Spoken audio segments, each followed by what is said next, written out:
آج کل جدید خواتین جدت کا لیبل لگا کے سوسائٹی میں آئی ہیں، کہتی ہیں ہم نے سیاسی، سماجی، فلاحی، ملکی ان سب معاملات کے اندر پورا کردار ادا کرنا ہے۔ تو وہ چونکہ ایک حسین نعرہ لے کے آتی ہیں تو ہماری بیٹیاں، بچیاں، بہنیں، مائیں بعض اوقات حالات کے جبر کی وجہ سے، بعض اوقات وسوسوں کی کثرت کی وجہ سے وہ کسی نہ کسی طور پر اس تکلیف کا شکار ہو جاتی ہیں اور شیطان انہیں اپنی لپیٹ میں لیتا ہے۔ کرنے کا کام یہ ہے کہ عورتوں کو بتایا جائے کہ تمہارا اصل سبق ہے کیا، تمہارا دین کے اندر کردار کیا ہے، تمہاری فضیلت کیا ہے، حقوق کیا ہے، تمہیں کتنا نوازا گیا ہے، اور تمہارا کردار بڑا شاندار رہا ہے۔ عورتوں کا بڑا تابناک اور خوبصورت کردار رہا ہے دین کے لیے ہمیشہ، بلکہ جتنے لوگ دین کے لیے تیار ہوئے، عالم ہوں، مجاہد ہوں، غازی ہوں، استاد ہوں، حافظ ہوں، ان سب کو تیار کرنے والی مائیں ہیں، اور وہ پوری جد و جہد کے ساتھ بھیجتی، تیار کرتی، محنت کرتی۔ انہوں نے ان کی تیاری میں بھی اور آبیاری میں بھی خوب کردار ادا کیا۔ اب یہ کہ مزید آنے والی نسل میں جو ہماری بیٹیاں ہیں، ان کو ہماری جو اسلاف میں خواتین گزری ہیں، ایک تو ان کے کردار سے ہمیں آگاہ کرانا چاہیے، تاکہ بچیاں بجائے آج کی کسی جدید عورت سے جڑنے کی بجائے وہ سیدہ عائشہ صدیقہ سے جڑیں، وہ سیدہ پاک سیدہ فاطمہ الزہرا سے جڑیں، وہ جو کنیزیں ہیں حضور صلی اللہ علیہ وسلم کے دین کی، حضرت ام سلیم کے ساتھ جڑیں، حضرت ام شریک کے ساتھ جڑیں، حضرت ام عمارہ کے ساتھ جڑیں، انہوں نے جڑنا ہو تو حضرت ام سلمہ کے ساتھ جڑیں، وہ ان سب خواتین کے ساتھ ان کا تعلق مضبوط ہو۔ اور دوسرا یہ بھی ایک بات یاد رکھیں کہ 40، 50، 60 عورتیں کسی جگہ نکل کے کوئی دھما چوکڑی کرتی ہیں تو وہ 22 کروڑ کے ملک میں رہنے والی ہماری پاک ماؤں کی نمائندہ کبھی بھی نہیں ہو سکتی۔ اس لیے دنیا ان کا چہرہ دیکھ کے، بلکہ ان کا مکروہ چہرہ دیکھ کے، ہمارے گھروں میں حیا کا پردہ پہن کے بیٹھنے والی عورتوں کو اس پر کبھی بھی وہ قیاس نہ کریں۔ الحمدللہ آج بھی مائیں پاک دودھ پلاتی ہیں تو رسول اللہ کا نام جپنے والے بیٹے پیدا ہوتے ہیں۔ تو اس لیے کوئی ایسی مایوسی، کوئی ایسی کمزوری، کوئی یہ نمائندہ نہیں ہے۔ یہ تو چونکہ دنیا میں ہمارے ہاں ہوتا یہ ہے کہ کوئی بندہ کوئی فضول بات کرتا ہے تو میڈیا اس کو کوریج زیادہ دیتا ہے تو لوگ سمجھتے ہیں پتہ نہیں کیا ہو گیا۔ ایسی کوئی بات نہیں ہے۔ یہ تو چند لوگ ہیں، وظیفہ خار ہیں، خریدے ہوئے لوگ ہیں، اور ان کو جان بوجھ کے لا کے یہاں مسلط کیا جاتا ہے۔ معاذ اللہ پاکستان کی شکل دکھانے میں کچھ اپنے اس میں ملوث ہوتے ہیں تاکہ ایک بگڑی ہوئی صورت لوگوں کے سامنے پیش کی جائے۔ یہ وطن ہے داتا علی اجویری کا اور بابا فرید الدین مسعود گنج شکر کا، یہ اللہ والوں کا وطن ہے، یہ حضرت محدث اعظم پاکستان کا وطن ہے۔ اس کے اندر اس طرح کے لوگ کس طرح پنپ سکتے ہیں؟ کوئی ان کا وجود نہیں۔ تو قرآن حکیم نے ہمیں کہہ دیا کہ جو بھی نیک عمل کرے وہ مرد ہو یا عورت ہو، تخصیص کوئی نہیں، ہو مومن، مرد ہو چاہے عورت ہو، فَلَنُحْيِيَنَّهُ حَيَاةً طَيِّبَةً، ہم اسے پاکیزہ زندگی عطا فرمائیں گے۔ اللہ کے پیارے رسول صلی اللہ تعالی علیہ وسلم نے ارشاد فرمایا، حضور علیہ السلام ارشاد فرماتے ہیں کہ مختصر سی بات ہے، مسند امام احمد بن حنبل میں، انسان کے لیے جنت میں چلے جانا نا بہت بڑی کامیابی ہے۔ کیوں؟ اس لیے کہ اللہ کا دیدار بھی جنت میں اور مدینے والے محبوب کا قرب بھی جنت میں نصیب ہوگا۔ رسول کائنات علیہ السلام کے قرب میں بھی جگہ وہیں جنت میں ملے گی، وہیں سب اللہ والوں کی زیارت ہے، وہیں سب کے لیے انعامات ہے، وہیں سب کا بسیرا ہے۔ قرآن مجید نے کہا اصحاب الجنتی ہم الفائزون، اصحاب الجنتی ہم الفائزون، یہ جو جنتی ہیں یہ کامیاب لوگ ہیں۔ تو نبی پاک صلی اللہ علیہ وسلم نے مختصر بات ارشاد فرمائی مسند امام احمد بن حنبل میں، حضور فرمانے لگے عورت 5 نمازیں پڑھے، اپنے روزوں کی حفاظت کرے، یعنی رمضان کے روزے رکھے، فرمایا اپنے خامند کی اطاعت کرے، نماز روزے کی پابندی کرے، خامند کی اطاعت کرے اور اپنی شرمگاہ کی حفاظت کرے۔ تو حضور فرماتے ہیں پھر قیامت والے دن نہ اس کے لیے جنت کھول دی جائے گی، وہ جس دروازے سے چاہے جنت میں داخل ہو جائے۔ پھر کھول دیا اللہ تعالیٰ نے اس کے لیے۔ دو ہی باتیں، ایک یہ کہ نماز روزے کا خیال کرے، خامد کی اطاعت کرے، شرمگاہ کی حفاظت کرے۔ تو جنت کے جس دروازے سے وہ چاہے گی نا اس کو داخلہ دے دیا جائے گا. تو عورتوں نے بڑے مضبوط ایمان کا مظاہرہ کیا ہے, مضبوط ایمان کا. پہلی مثال دیتا ہوں جناب ہاجرہ کی. حضرت ہاجرہ رضی اللہ تعالی عنہا حضرت اسماعیل علیہ السلام کی والدہ ہیں, جناب ابراہیم خلیل اللہ علیہ السلام کی اہلیہ ہیں. میں نے پہلے بھی ایک دفعہ کہا تھا, پھر کہتا ہوں کہ آج کل نا کاکروچ دیکھ کے, چھپکلی دیکھ کے چیخ مارنا یہ خوف نہیں, یہ فیشن ہے. اسے پتہ چلتا ہے کہ یہ برگر فیملی ہے, اسے پتہ چلتا ہے یہ امیر لوگ ہیں. یعنی کاکروچ کھا جاتا ہے کہ چھپکلی کھا جاتی ہے, لیکن یہ نا جی وہ جی ہمارا بچہ چیخ مارتا ہے اس کو دیکھ کے, کیا مطلب ہے بڑا پڑھا لکھا جی, بڑی سوبر فیملی. یہ پڑھے لکھے نہیں, یہ بزدل ہونے کی علامت. کمزور پڑنا, ڈرنا, خوف کھانا, اللہ تبارک و تعالیٰ پر ایمان رکھتے ہوئے توکل میں کمزوری کرنا, معاذ اللہ. مسلمان کا تو یہ نظریہ نہیں نہ ہوتا.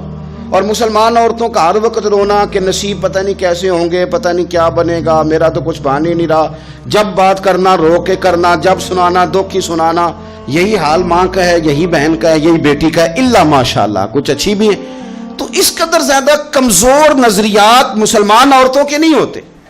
اور پھر ساری زندگی اگر یاد کرنا ہے تو دکھ یاد کرنا ہے, سکھ نہیں یاد کرنا. زندگی کے اندر جہاں کسی جگہ آزمائش آئی اس کا ذکر روز کرنا ہے, اور جو آسانی آئی ان کو بھول جانا ہے. حضرت ہاجرہ کو جناب ابراہیم خلیل اللہ علیہ السلام چھوٹا سا بیٹا دے کے وادی غیر ذی زرعین میں چھوڑ آئے. اتنی سی کھجوریں, ایک مشکیزہ پانی کا. اس خاتون کو وہاں کھڑا کیا, دور دور تک آبادی کوئی نہیں, جنگل کا سما ہے, پرندے تک آ کے نہیں چہکتے, کوئی چیز نہیں دنیا کی. لیکن ایمان اس کو کہتے ہیں, طاقت اس کو کہتے ہیں. کلمہ پڑھنے کے بعد کھڑا رہنا اور اپنے توکل کو مضبوط رکھنا اس کو کہتے ہیں. حضرت ابراہیم واپس لوٹ رہے تھے تو جناب ہاجرہ نے ایک سوال پوچھا, بس ایک. جناب ہاجرہ عرض کرتی ہیں, اللہ کے خلیل یہ اپنی مرضی سے چھوڑ کے جا رہے ہو کہ رب کا حکم ہے؟ میرے مالک کی میرے بارے میں یہی فیصلہ ہے, یہی رضا ہے, یا آپ اپنی مرضی سے چھوڑ کے جا رہے ہیں؟ تو جناب خلیل علیہ السلام فرمانے لگے, ہاجرہ نہیں, یہ رب کا فیصلہ ہے, یہ اللہ کی رضا ہے. تو آپ کو بخاری میں یہ لفظ ملیں گے. جناب ہاجرہ کہنے لگی, پھر آپ فکر نہ کریں, اگر رب کا یہ حکم ہے تو پھر میرا رب ہمیں کبھی بھی ضائع نہیں کرے گا. یہ مضبوطی ایمان کی, یہ مضبوطی, رب پھر ہمیں کبھی ضائع. او میرے ملت کی بیٹیوں اور بہنوں, ساری امیدیں خامن سے کیوں لگاتی ہو؟ ساری امیدیں بیٹے اور بھائی سے کیوں لگاتی ہو؟ ساری امیدیں دنیا سے کیوں لگاتی ہو؟ اس طرح کرو, اپنی ساری امیدیں اپنے رب کے ساتھ وابستہ کرو. رب کی رضا پہ, رب کے فیصلوں پہ راضی رہنا سیکھو. اگر تم یہاں ٹھہر گئی نا تو تمہارے پھر آنسو بہیں گے ضرور پر اللہ کی بارگاہ میں, پھر تمہاری دعائیں کے لیے ہاتھ اٹھیں گے ضرور پر اس کا کرم طلب کر, پھر کمزور باتیں نہیں کرو گی. جس طرح ایمان عورتوں کا مضبوط تھا, اسی طرح ہماری جو اسلاف میں خواتین گزری ہیں صحابیات, ان کا نا تبلیغ کا جذبہ بھی بڑا مضبوط تھا, بڑا مضبوط تبلیغ کا جذبہ. حضرت ام شریک رضی اللہ تعالی عنہا قبیلہ بنو عامر سے تعلق رکھتی تھی, پر مکے میں آئی ہوئی تھی. گھر گھر جا کے رسول اللہ کا دین بتاتی. ان دنوں میں نہیں جن دنوں میں پھول پھینکے جاتے ہیں تبلیغ کرنے والوں پر, جن دنوں میں نعرے لگتے ہیں ان دنوں میں نہیں, ان دنوں میں جب چھپ چھپ کے لوگ دین کی بات کرتے تھے. حضرت زید بن ارقم رضی اللہ تعالیٰ عنہ کے گھر میں لوگ بیٹھ کے دین سیکھتے تھے. یہ خاتون, مجھے آج کہہ لینے دیں یار, مجھے کہہ لینے دیں, ووٹوں کی ضرورت ہو تو عورتیں گھر گھر چلی جاتی ہیں, ایک سیٹ کی ضرورت ہو تو بیویوں کو گھر گھر بھیج لیا جاتا ہے. یہ دیکھو, یہ ایمان ہے رسول اللہ صلی اللہ علیہ وسلم پر صحابیات کا, یہ کمال ہے کہ گھر گھر وہ بھی گئی ہیں, پر ووٹ کے لیے نہیں, رسول اللہ کے دین کے لیے, رسول اللہ کے دین کے لیے. گھر گھر حضرت ام شریک جاتی, جا کے نا, اور وہ طریقہ تھا نا, عورتوں کو قائل کرتی. بڑے کٹھن حالات تھے اسلام پر, اعلانیہ کوئی بات نہیں کر سکتا تھا. حضرت ام شریک کہتی ہے, میں عورتوں کو بلاتی, کہتی میری بات سنو. جب وہ قریب آتی تو میں نے نبی پاک کا دین بتاتی, سائیڈ پہ کر کے کونے میں. میں نہ تھوڑا تھوڑا, او یار آپ ذرا اس کا لطف تو لیں, اس کا ذائقہ تو دیکھیں. حضرت ام شریک کہتی ہے, میں گھر گھر جاتی بتاتی.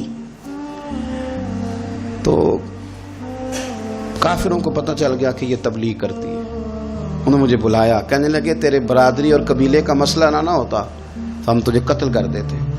اب ہم تجھے واپس بھیجتے ہیں. چند مردوں کو میرے ساتھ کیا, مجھے گھوڑے اور اونٹ کی ننگی پشت پر باندھ لیا. ننگی پشت پر لمبا سفر کرنا مشکل ہوتا ہے, پسینہ آئے, بڑی تکلیف ہوتی ہے گھوڑے پر بیٹھ. اب وہ کوئی کجاوا نہیں, کوئی چیز نہیں, اسی طرح باندھ کے لے گئے. اور فرماتی ہیں کہ 3 دن اور 3 راتوں کا وہ سفر تھا. رستے میں وہ خود چھاؤں میں بیٹھتے اور مجھے باندھ کے دھوپ میں ڈال دیتے. 3 دن میں نے زمین پر چلنے والی کسی چیز کی آواز نہیں سنی, لیکن وہ جب جب نبی پاک کے دین کی بات پوچھتے تو میرا کلیجہ خوشی کے ساتھ ٹھنڈا ہو جاتا, آنکھیں کھل جاتی اور میں کہتی کیا بات ہے میرے نبی پاک کے دین کی. اس کیفیت میں بھی وہ تبلیغ کی لذت اپنی جگہ موجود. حضرت ام شریک رضی اللہ تعالیٰ عنہ فرماتی ہیں کہ جگہ انہوں نے مجھے لٹا دیا باندھ کر. پیاس بڑی شدید تھی, پانی پینے کو دیتے نہیں تھے, روٹی کھانے کو. یہ ایک عورت کی بات کر رہا ہوں, یہ خاتون کی بات کر رہا ہوں. آج کل تو ہمارے بچے شام کو سالن ٹھیک نہ پکا ہو تو موبائل توڑ دیتے ہیں. یہ قوم نہیں میدانوں میں جا سکتی, جہاد نہیں کر سکتی.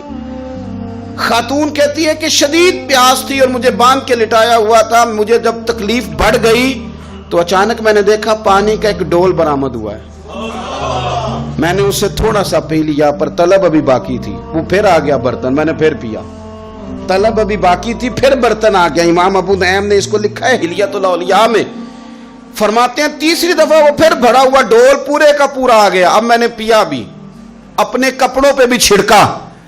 جب وہ سارے بیدار ہوئے تو مجھے آگے کہنے لگے کہ تو نے ہمارا پانی استعمال کیا ہے. فرماتی ہے پھر انہوں نے اپنے برتن دیکھے, مشکیزیں دیکھے تو بھرے ہوئے تھے. میرے قریب آ کے کہنے لگے یہ پانی کہاں سے آیا؟ تو میں نے کہا تم ابھی میرا عقیدہ نہیں سمجھے, یہ میرے رب نے مجھے دیا ہے, میرے رب نے مجھے دیا. فرماتی ہے مجھے باندھ کے لے جا رہے تھے, پر جب میری بات سنی نا تو بول کے کہنے لگے ہمیں سمجھ آ گئی ہے تیرا دین ہمارے دین سے بہتر ہے, تیرا عقیدہ ہمارے عقیدے سے بہتر ہے. اور ایک روایت میں یوں بھی ہے کہ وہ باندھ کے لے جا رہے تھے, پر یہ کمال دیکھا تو کلمہ پڑھ کے مدینے والے کے غلام بن گئے. صحابیات نے نا بڑا جم کے دین کا کام کیا. عقیدہ, پھر تبلیغ, پھر میدان جہاد. عورتیں جہاد میں جایا کرتی تھیں, وہ زخمیوں کو پانی پلاتی تھی, مرہم پٹی کرتی تھی. پہلے اپنے جسم کے ساتھ بڑی بڑی پٹیاں لپیٹ کے لے جاتی, جہاں کسی زخمی کو ضرورت ہوتی وہ پٹیاں کرتی. اور اعصابی طور پر مضبوط رہ کے میدان کے اندر جہاد وہ بندہ کرتا ہے جو یقین کامل کی دولت جسے نصیب ہو, جسے پتا ہو کہ یہ میں مروں گا تو میرا مرنا رائے گا نہیں, اللہ مجھے شہادت کا درجہ عطا فرمائے گا. لیکن اگر یہیں سے بندہ اپنے آپ کو مطمئن نہ کر سکے تو میدان میں جائے گا. یقین کامل ہو, اگر ہو یقین کامل پیدا تو پھر کٹ جاتی ہیں زنجیریں, پھر انسان آگے مضبوطی سے آگے بڑھتا ہے. نبی پاک صلی اللہ علیہ وسلم جب جہاد کے لیے تشریف لے جاتے نا تو عورتوں پر کسی نہ کسی شخص کو نمائندہ بنا کے چھوڑ کے جاتے تھے. ایک دفعہ مولا علی شیر خدا کو بھی چھوڑ کے گئے, حضرت عبداللہ ابن مختوم رضی اللہ تعالیٰ عنہ کو بھی ایک دفعہ چھوڑ کے گئے. ایک موقع پر نا حضور نے عورتوں کو ایک جگہ پہ چھوڑا پیچھے, تو وہ قلعہ تھا حضرت حسان بن ثابت رضی اللہ تعالیٰ عنہ, بڑا مضبوط قلعہ تھا. اس قلعے کے اندر خواتین ساری محفوظ کر کے ان کو وہاں بٹھا دیا گیا. حضور جہاد کے لیے چلے گئے. اب وہاں قلعے میں عورتوں کو اس لیے رکھا گیا تھا کہ یہاں یہودی بھی ہیں, تو ایسا نہ ہو کہ ہم باہر لڑیں تو وہ اندر سے کوئی شرارت کر دیں, لہٰذا عورتیں محفوظ رہیں. حضرت حسان بن ثابت رضی اللہ تعالیٰ عنہ کی ڈیوٹی تھی تلوار لے کے حفاظت کرنے کی, تو ایک یہودی آ گیا. وہ اب ٹو کرنے لگا, تجسس کرنے لگا کہ یہاں عورتیں ہیں تو کوئی مرد بھی ہے کہ نہیں, دائیں بائیں دیکھنے لگا. حضرت صفیہ رضی اللہ تعالیٰ عنہ نے توجہ کی, جناب حسان بن ثابت سے کہنے لے 1 منٹ لگا اس کی گردن مار دے, ایسا نہ ہو کہ یہ جا کے بتا دے, گردن اڑا دے. حضرت حسان بن ثابت ذرا تھوڑی کوشش کرنے لگے, ارادہ کرنے لگے, آگے بڑھنے لگے. تو ابھی وہ تیاری میں ہی تھے تو حضرت صفیہ رضی اللہ تعالیٰ عنہ خود نکلی پیچھے سے ہو کے, ذرا سا ایک ستون کے پیچھے چھپی, ہاتھ میں بڑا سا ڈنڈا پکڑا. وہ آپ کے قریب سے گزرنے لگا. تو یہ خاتون کی بات کر رہا ہوں, خاتون کی. کسی مرد کی ضرورت ہے عورت کو تنگ کر جائے؟ شرط یہ ہے کہ عورت کے اندر بھی تو غیرت ایمانی ہونا, اس کے اندر بھی تو وہ قوت ہونا. ایسا نہ ہو کہ وہ کمزور پڑ جائے. ہاتھ کے اندر ڈنڈا تھا. جب وہ یہودی پاس سے گزرنے لگا تو اللہ اکبر کہہ کہ بی بی نے اتنے زور سے مارا ڈنڈا, حضور کی پھپھو نے ایک ہی ڈنڈا کھایا اور وہ زمین پہ ڈھیر ہو گیا. حضرت صفیہ نکلی اور جناب حسان بن ثابت سے کہنے لگی مجھے آتی ہے شرم، کیونکہ جب کسی کو مار دیا جائے تو اس کا مال مال غنیمت ہے نا کافر کا، اب اس کی زرہ اتارنی ہے، اس کی تلوار لینی ہے. فرمایا مجھے شرم آتی ہے، وہ مرد ہے، اس طرح کرو مار میں نے دیا، سامان تم اتار کے لے آؤ. یہ قوت تھی مسلمان عورتوں کے اندر، یہ شوق تھا، یہ جذبہ تھا. ہمارے ہاں نا وہ روز روز کی کمزوریاں، عورتوں کا روز آنسو بہانا اور جہاں بھی سنانا دھوکھی سنانا، اس نے انہیں کمزور کر دیا. آپ کے ذہن پہ چیزیں سوار ہو جاتی ہیں نا، تو یہ جو مرد زیادہ رہتے ہیں نا عورتوں کے ساتھ، زیادہ وقت گزارتے ہیں، زیادہ داستانیں سنتے ہیں، ان میں وہ ساری چیزیں پیدا ہو جاتی ہیں. آپ نے ناراض نہیں ہونا، میں دعوے سے کہتا ہوں کہ جو جوان اپنی اماں کے اور ابا کے شکوے کرنے لگ جاتا ہے نا، اس نے 1.5 گھنٹہ باتیں سنی ہیں بیوی کی، ایسے مفت میں نہیں شکوے کر رہا، اس نے ہلکا ہلکا کہیں جی بھی کیا ہے. تو تب یہ ساری کہانیوں نے جنم لیا. آپ جس کی صحبت میں بیٹھیں گے اس کا کچھ نہ کچھ اثر، بلکہ عارف رومی تو کہتے ہیں کہ شیر کے بچے کو بکریوں میں چھوڑ دو بکری بن جائے گا. شیر کے بچے کو بکریوں میں چھوڑو وہ بکری ہے، اس لیے کہ شیروں کی صحبت بندے کو شیر بناتی ہے. تو جب بیٹھنا ہی نہیں ہے، باتیں ہی سارا دن یہ والی سننی ہے، ہر وقت رہنا ہی اسی داستان میں، پھر کمزور باتیں، پھر اپنے ماضی کے دکھ، پھر پتہ نہیں کیا. آپ نے ناراض نہیں ہونا، میں بعض جوانوں کی باتیں سن کے میرا دل کرتا ہے کہ اسے کہوں یار تو کیا بات کر رہا ہے، اپنا قد دیکھ، تو اپنی عمر دیکھ، رب نے تجھے مرد بنایا ہے، تو کمال آدمی ہے، تو کھڑا ہو. اگر اس طرح امت مسلمہ کے نوجوان رہیں گے تو میدانوں میں کس نے نکلنا؟ بات بات پہ رو جانا، بات بات پہ سہم جانا. حالات کے سہمے ہوئے لوگوں کو بتا دو حالات بدل جاتے ہیں، ایک جیسے نہیں رہتے. آپ کی طبیعت میں دلیری اور وقار ہونا چاہیے. حضرت اسماء بنت ابی بکر صدیق، حضرت صدیق اکبر رضی اللہ تعالی عنہ کی وہ صاحبزادی ہیں جو حضرت عائشہ کی بڑی ہمشیرہ ہیں. رات کو غار ثور میں مرد جاتے ڈرتے ہیں، آج بھی ڈرتے ہیں. اور جناب اسماء نبی پاک کی روٹی لے کے جایا کرتی تھی. پھر اللہ نے ان کو بیٹا دیا، حضرت عبداللہ بن زبیر، یہ حضور کی پھپھی کے نواسے ہیں. حضرت زبیر بن عوام عشرہ مبشرہ صحابی ہیں، ان کے بیٹے ہیں. اور یہ وہ خوش بخت جوان ہے جس کو گٹی نبی پاک نے اپنے لعاب دہن سے عطا فرمائی. یزیدی فوجوں کے خلاف امام حسین کے بعد جو آدمی باقاعدہ مرتب فوج کے ساتھ میدان میں آئے وہ حضرت عبداللہ ابن زبیر ہیں. مرتب کر کے اپنا لشکر لے کے نکلے. حضرت اسماء بوڑھی ہو گئی تھی، 90 سال عمر تھی، نظر نہیں آتا تھا. حضرت عبداللہ ابن زبیر جب لڑے یزیدی فوجوں کے خلاف تو کچھ ساتھی شہید ہو گئے، کچھ کے قدم پیچھے ہٹ گئے. حضرت عبداللہ ابن زبیر ماں کے پاس آئے اور ماں سے آ کے کہتے اماں میرے کچھ ساتھی کمزور پڑ گئے، کچھ شہید ہو گئے، اور یہ بڑے سخت لوگوں کی فوج سے ہمارا مقابلہ ہے. تو اس وقت تیرے ساتھ کوئی خدمت گزار نہیں، میں تیرا اکیلا سہارا ہوں. ماں تو بتا میں کیا کروں، آگے جاؤں کہ واپس مڑوں؟ نابینا ہیں حضرت اسماء، عمر ہے 90 سال. بیٹے کی پشت پہ ہاتھ رکھ کے کہتی ہیں پتر پہلے یہ بتا کہ تو حق پہ ہے کہ نہیں، تو حق پہ ہے کہ نہیں. ان ماں کی گود میں اسلام پلا کرتا تھا، حق پہ ہے کہ نہیں. تو حضرت عبداللہ ابن زبیر کہنے لگے اماں میں حق میں ہوں. تو حضرت اسماء کہنے لگی پتر پھر میدان میں جا اور میرا پتر ایک میرے ساتھ وعدہ کر، کوئی بھی تیر پشت پہ نہ کھانا، سارے سینے پہ کھا کے آنا. حضرت عبداللہ ابن زبیر عرض کرنے لگے اماں یہ بڑے ظالم قسم کے دشمن ہے، یہ آنکھیں نکال دیتے ہیں، ہونٹ کاٹ دیتے ہیں، جسم کے ٹکڑے ٹکڑے کرتے ہیں، تو سہ لے گی؟ کیا جواب ہے، کیا طاقت ہے، کیا ہمت ہے. حضرت اسماء فرمانے لگی پتر بکرے کو نہ صرف ذبح ہوتے وقت تکلیف ہوتی ہے، کھال اترتے وقت کوئی تکلیف نہیں ہوتی. جا میرا بیٹا میدان میں. حضرت عبداللہ ابن زبیر شہید کر دیے گئے. ان کی لاش مبارک مکہ مکرمہ کے چوک میں جنت المعلہ کے پاس لٹکا دی گئی. حجاج بن یوسف نے حضرت اسماء کو بلایا اور بلا کے کہنے لگا تجھے پتہ ہے تیرا بیٹا لٹکا ہوا ہے؟ فرمانے لگی ہاں مجھے پتہ ہے، یہ بچپن سے ہی شاہ سوار ہے، یہ گھوڑوں پہ رہنا ہی پسند کرتا تھا. اور پھر کیا جملہ کہا. حجاج کے لوگ کہتے ہیں یہ فوجوں میں اور تلواروں کی جھنکار میں کبھی نہیں کانپا تھا، پر حضرت اسماء جو نابینا ہیں ان کے جملوں نے نرزہ طاری کر دیا. فرمانے لگی حجاج میرا پتر لٹک گیا ہے، کہیں تیرے آگے جھکا تو نہیں نا؟ لٹک ہی گیا ہے، جھکا تو نہیں میرا پتر؟ 14 دن تک لٹکے رہے.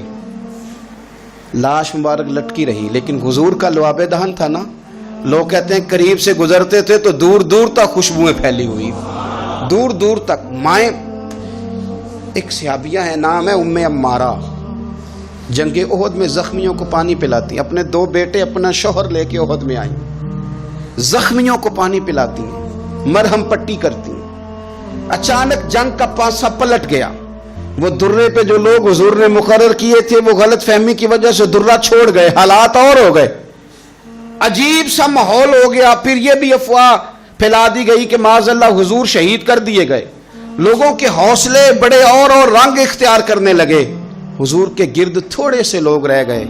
او میرے بھائیوں، او ملت کی بیٹیوں بہنوں، یہ ہے تمہارا انداز دین کی خدمت میں، یہ خواتین کا انداز ہوتا ہے۔ حضرت ام عمارہ پہلے زخمیوں کی مرہم پٹی کرتی تھی، اب سارا کچھ پھینک دیا، تلوار لی اور جا کے نا حضور کے گرد کھڑی ہو گئی، کہنے لگی آئے نا کون آتا ہے میرے کریم کے پاس، آ کے دکھائے نا کوئی، اساں کیتی ہے جان حوالے رب دے، ایسا عشق کمایا ہے اسی مرن تو اگے ہی مر گیا باہو، اساں تا مطلب نو پایا ہے، آ کے کھڑی ہو گئی۔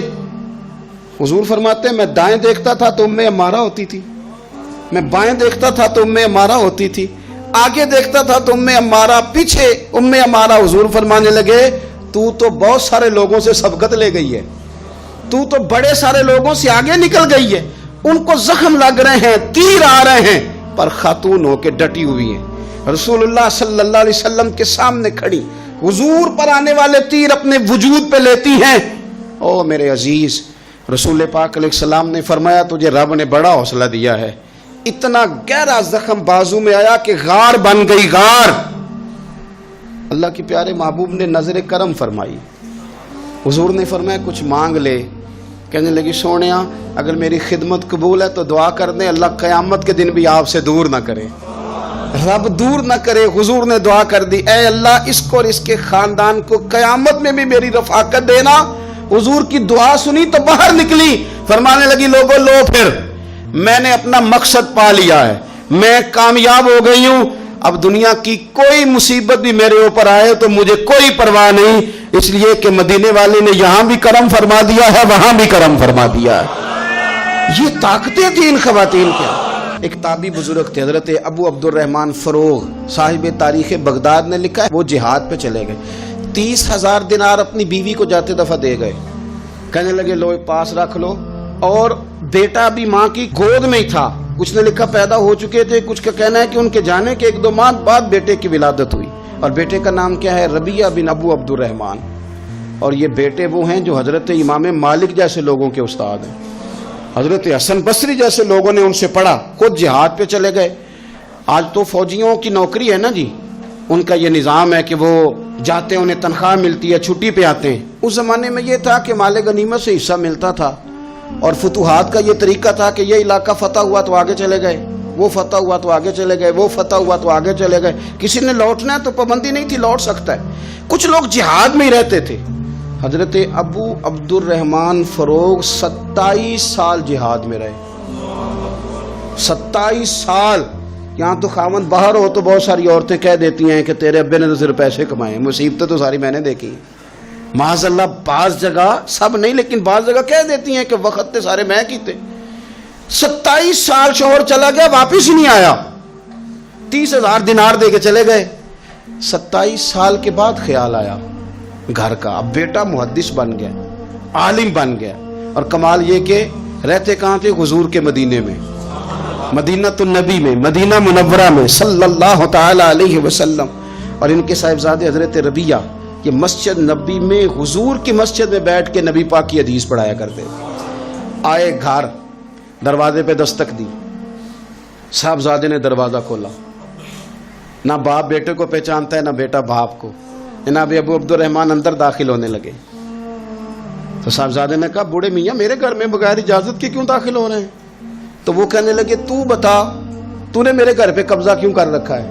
اب جب بات زیادہ بڑھ گئی تو دونوں جانب سے لوگ جمع ہو گئے، شور اٹھا تو اندر سے والدہ نے سنا، پردہ سرکا کے دیکھا کہ میرے شوہر آ گئے 27 سال کے بعد، 27 سال کے بعد۔ تو آپ اپنے صاحبزادے سے کہنے لگی بیٹا ان کو اندر آنے جو، تمہارے والد ہیں۔